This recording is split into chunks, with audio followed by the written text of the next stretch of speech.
What is up, my friends, my friends, my friends? Welcome back to the Daily Dose. We have just got a couple more days left, y'all. We're at day number 356. 356. Yep. So this is the day that we're going to be looking at Revelation 17 and 18, okay? We've also got Psalm number 46 as our devotional reading, slid in there like a side item to go with dinner, right? So, day 356, Revelation 17 and 18.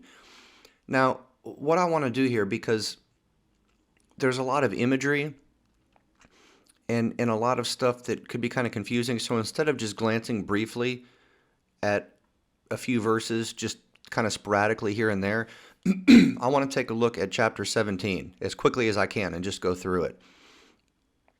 So chapter 17 starts out with this story of Babylon, the prostitute, and the prostitute is on a beast, okay? Now, what do those things mean? What is Babylon? What is the prostitute? And what is this beast? Well, hopefully we're going to find out as we read, okay? So I'm just going to jump right into this because we've got a lot of reading to do. So again, starting at chapter 17. One of the seven angels who had the seven bowls, remember we just read about the bowls, the bowl judgments, okay? So now one of the angels who had one of those seven bowls said to John, "Come, I will show you the punishment of the great prostitute who sits by many waters. With her the kings of the earth committed adultery, and the inhabitants of the earth were intoxicated with the wine of her adulteries." Okay, so oftentimes adultery, well, we know what adultery is, right? It's primarily when you're in a committed relationship, when you're married, and you go outside of the marriage, and for sexual fulfillment, basically, right? It's when you cheat on your husband or your wife.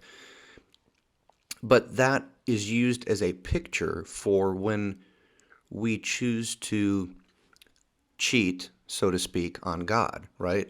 When we choose something else over God, right? It's kind of considered like spiritual adultery almost. So there's this wordplay or this kind of analogy or metaphor often in the Bible between what we understand as physical adultery and how that relates to a more spiritual kind of adultery between us and God, okay? So keep that in mind. So here it's talking about how the kings of the earth committed adultery, right? In other words, it appears that it's saying, hey, they sold out. Instead of following God, they followed this prostitute, okay? Then the angel carried me away in the spirit into the wilderness. Now, wait a minute. I thought John already got carried away in the spirit when he initially started this whole vision that we saw at the beginning of the book, right? So what does this mean? Does this mean he came to and then he got carried away in the spirit again? I don't know. I think that again, I can't be dogmatic about this, but the way I see it is that, John probably got taken to the Spirit and through the Spirit, in the Spirit, kind of transported in a sense, right? Whether that was just in a dream in his mind, I don't know. But apparently he kind of spiritually popped out of this and popped into, where he was. And I think that he was kind of in that setting for a while, and now they're kind of changing the scene, right? They're saying, okay, well now John was taken in the spirit from where he was, like by the throne room and all of that.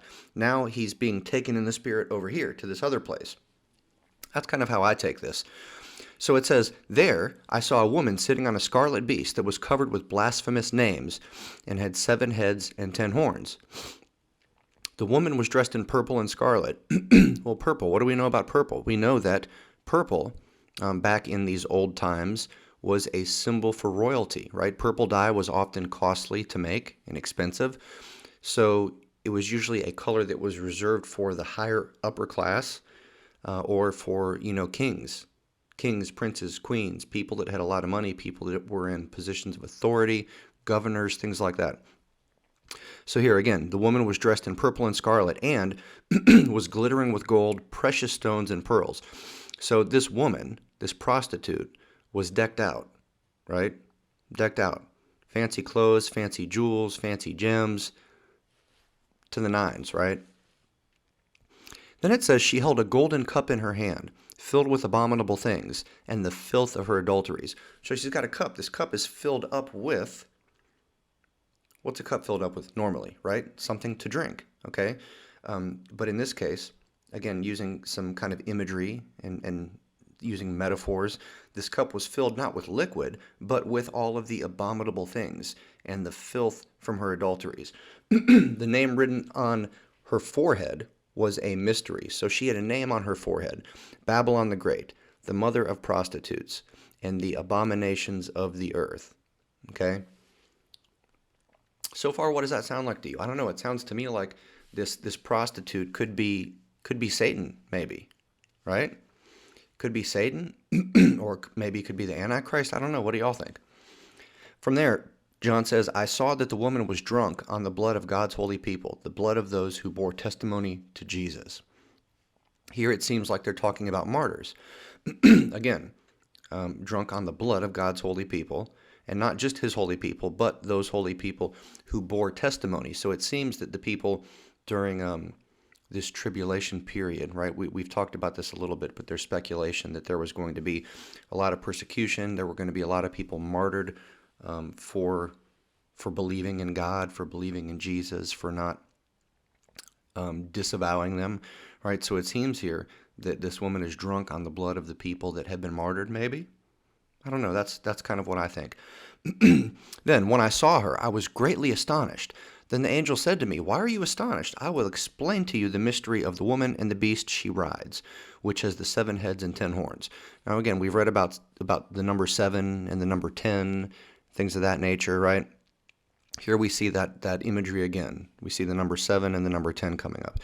The beast, which you saw once was, now is not, and yet will come.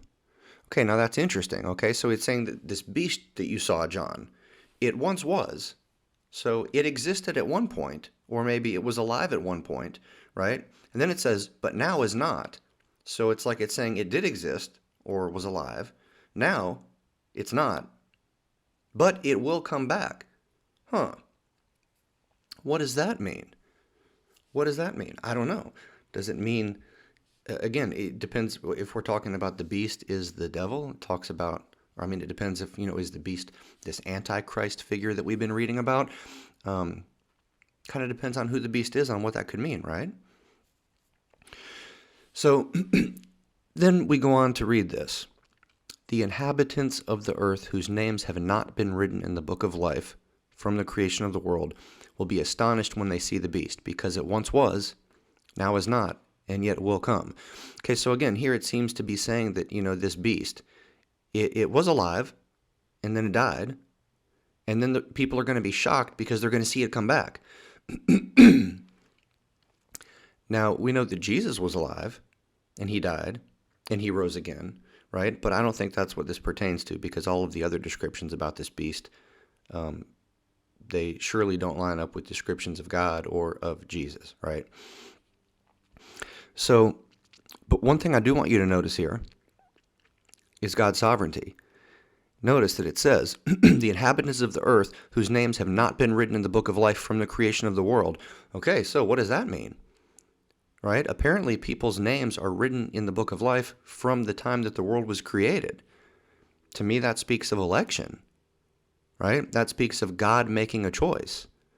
That speaks of God choosing beforehand. From the creation of time, God chose. In what sense did he choose? That's a whole nother topic for a whole nother day, friends. So I'm just going to leave that one right there. But I don't want to get caught up too much on that, so let's just keep on moving because we're running a little bit low on time. So here, this angel says, this calls for a mind with wisdom. The 7 heads are 7 hills on which the woman sits. Okay, well, the woman, a prostitute, if that's, the Antichrist maybe, 7 hills on which she sits, that could be like 7 kingdoms, this prostitute, presumably maybe the Antichrist, or even Satan, maybe 7 kingdoms or countries that this prostitute is kind of over, right? And then it says there are also 7 kings. 5 have fallen. So out of the 7 kings, right, 7 hills or 7 lands, 7 kings, at this point, 5 of those kings have fallen. They've already died, okay? One of the kings is. So one of the kings is still in play, and another has not yet come. Okay? So there's 7 lands. There's only one king alive, it seems. And then there's one more who will come. And he will remain only for a little while. The beast who once was, and now is not, is an 8th king. He belongs to the 7 and is going to his destruction. Interesting.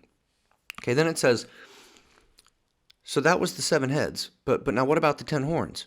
Okay, the 10 horns you saw are 10 kings who have not yet received a kingdom, but who, for 1 hour, will receive authority as kings along with the beast. So it seems like those 10 horns are 10 kings.